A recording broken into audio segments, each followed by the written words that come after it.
Welcome back to the Stanley Parable. Once again, unable to find the right spot to end the video last time, so we'll be continuing it from here. Someone was following Stanley. He was sure of it. If he checked over his shoulder now, he would surely catch them. It was only a matter of time. Okay, so there was actually a message before this. I thought that just by reloading it... Oh. Now it says the end is never. Now I've done a lot here. So, we say the end is never. Down the end once. Gonna try and turn all of these off. Oh boy. Oh boy. What have I done now? Jeez. Oh, but I think... That one's... different, I think? It says awaiting input, but nothing's happening. Now, it still says awaiting input. Still nothing. Well. I actually thought I had broken the game. But, yeah. When Stanley came to a set of two open doors, he entered the door on his left. I'll enter the door on the left this time. But... is it going to be any better now? Yet there was not a single person here either. Tips for not getting Feeling fired a wave of again. disbelief, Don't get fired. Stanley decided to go up to his the boss's office. hoping he might find an answer there. Is that still going to be fenced off? Coming to a staircase, No. Stanley walked upstairs to his boss's office. Okay. Well, that's enough of that. How about downstairs? But Stanley just couldn't do it. He considered the possibility of facing his boss. Admitting he had left his post during work hours, he might be fired for that. And in such a competitive economy, why had he taken that risk? All because he believed everyone had vanished? His boss would think he was crazy. And then something occurred to Stanley. Maybe, he thought to himself, maybe I am crazy. All of my co-workers blinking mysteriously out of existence in a single moment for no reason at all? None of it made any logical sense. And as Stanley pondered this, he began to make other strange observations. For example, why couldn't he see his feet when he looked down? Why did doors close automatically behind him wherever he went? And for that matter, these rooms were starting to look pretty familiar. Were they simply repeating? No, Stanley said to himself, this is all too strange. This can't be real. And at last, he came to the conclusion that had been on the tip of his tongue. He just hadn't found the words for it. "I'm dreaming!" he yelled. "This is all a dream." Oh, what a relief Stanley felt to have finally found an answer, an explanation. His co-workers weren't actually gone. He wasn't going to lose his job. He wasn't crazy after all. And he thought to himself, I suppose I'll wake up soon. I'll have to go back to my boring real-life job pushing buttons. I may as well enjoy this while I'm still lucid. So, he imagined himself flying and began to gently float above the ground.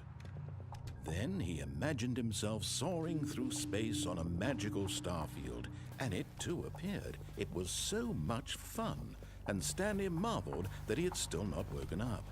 How was he remaining so lucid? And then perhaps the strangest question of them all entered Stanley's head. One he was amazed he hadn't asked himself sooner. Why is there a voice in my head dictating everything that I'm doing and thinking? Now the voice was describing itself being considered by Stanley, who found it particularly strange.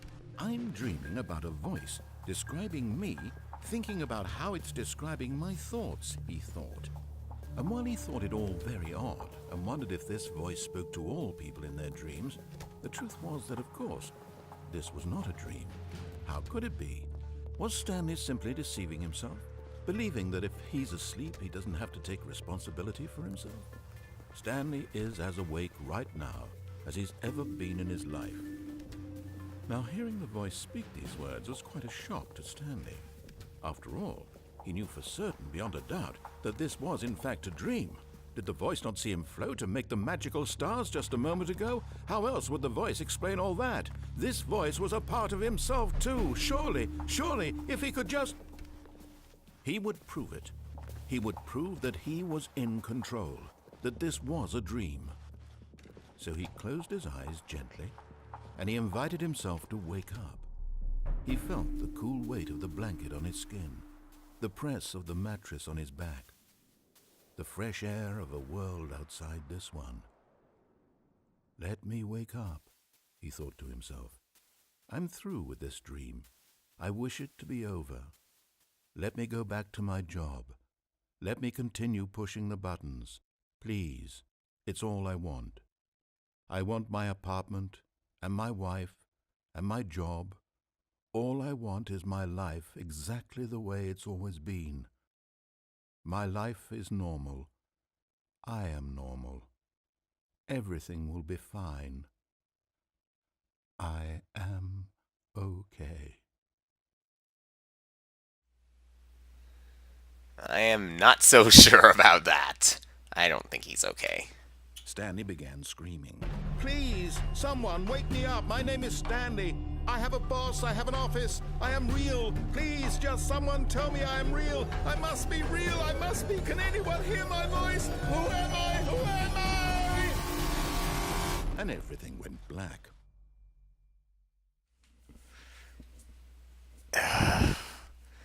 This is the story of a woman named... Oh, whoa. Yeah. Mariella woke up on a day like any other. She arose, got dressed, gathered her belongings, and walked to her place of work. But on this particular day, her walk was interrupted by the body of a man who had stumbled through town talking and screaming to himself, and then collapsed dead on the sidewalk. And although she would soon turn to go call for an ambulance, for just a few brief moments, she considered the strange man. He was obviously crazy. This much she knew. Everyone knows what crazy people look like. And in that moment, she thought to herself how lucky she was to be normal. I am sane. I am in control of my mind. I know what is real and what isn't. It was comforting to think this, and in a certain way, seeing this man made her feel better.